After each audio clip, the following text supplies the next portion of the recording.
Spider-Man No Way Home has been deemed by most of the fandom as one of the best crossovers in live-action comic book movie history. It's not only been given praise for having 3 different Spider-Man team up, but having the 2 previous actors who played Spider-Man within the last 20 years, Tobey Maguire and Andrew Garfield, team up with Tom Holland, who is playing the current iteration of the character. But one thing No Way Home really deserves credit for is improving arguably one of the worst Spider-Man stories to ever exist, One More Day. One More Day is a 4-part story arc from the late 2000s where Peter makes a deal with Mephisto in order to save Aunt May's life after she was shot.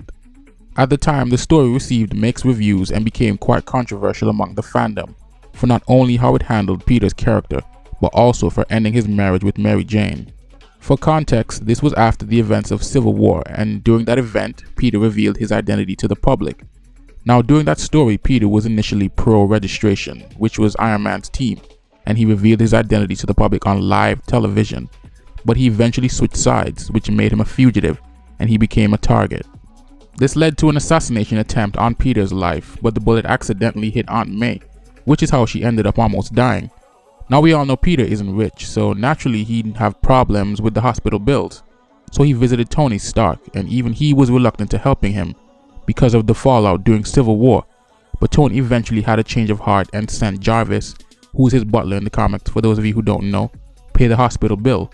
But unfortunately his aunt was still dying.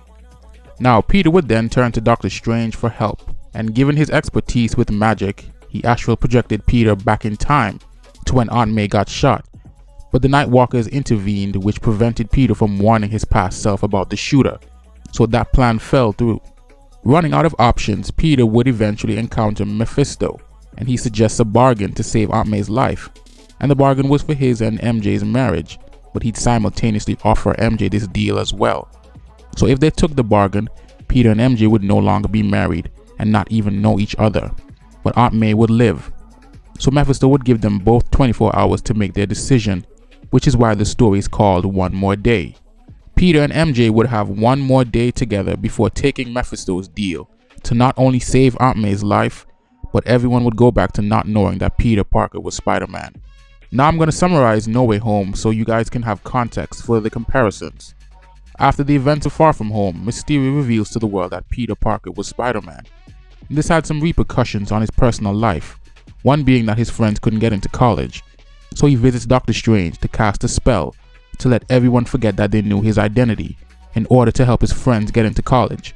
But of course, Peter would still want those close to him to remember that he's Spider-Man, and in doing so, he caused Doctor Strange to botch the spell, which opened up their universe to other Spider-Man along with their villains. So Peter now has to team up with the other Spider-Man played by Tobey and Andrew to send the villains back to their universe and seal the dimensional tears. But to do so, Doctor Strange would need to redo the spell, which means everyone would have to forget he's Spider-Man, even his friends. In fact, the spell went so far that no one would know who Peter Parker is, or that he even existed, which technically left him completely on his own. So one of the bad things that One More Day really does that's been heavily criticized is having Peter make a deal with Mephisto, which is very much out of character for him. It's not likely that Peter would make a deal with the devil, not even to save a loved one. No Way Home does fix this by having Peter ask Doctor Strange for help, using the spell. And even after the events that followed, he eventually made peace with the fact that Strange would have to use the spell to make everyone forget that he even existed. No Way Home also fixes the issue of Peter's identity being revealed. I personally never liked the fact that Peter revealed his identity in Civil War, and he only did it to gain the trust of the public, but it didn't even work out in his favor because, like I stated, he became a target. But having the antagonist Mysterio reveal Peter's identity did work much better than Peter doing it himself on live TV.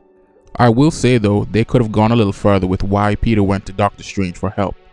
The tipping point was not that his life or the life of any of his loved ones was in danger, but that his friends couldn't get into college.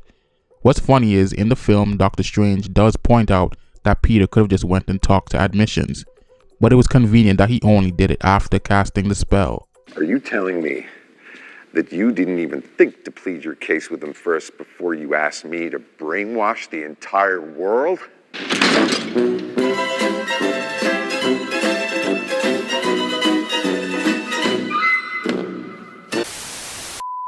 It's also worth mentioning that in the One More Day story, after making the deal with Mephisto, neither Peter nor MJ knew each other. And No Way Home does do a good job at fixing this by having Peter being the only one to remember everything, which essentially leaves room for him to recreate those relationships with his friends. But it's unclear if he ever will. We'll have to find out if they ever decide to make Spider-Man 4. But if you're interested in reading the One More Day storyline, check out these 4 Spider-Man comics. If you guys enjoyed the video, like, comment, and subscribe. Thanks for watching, and I'll see you in the next one.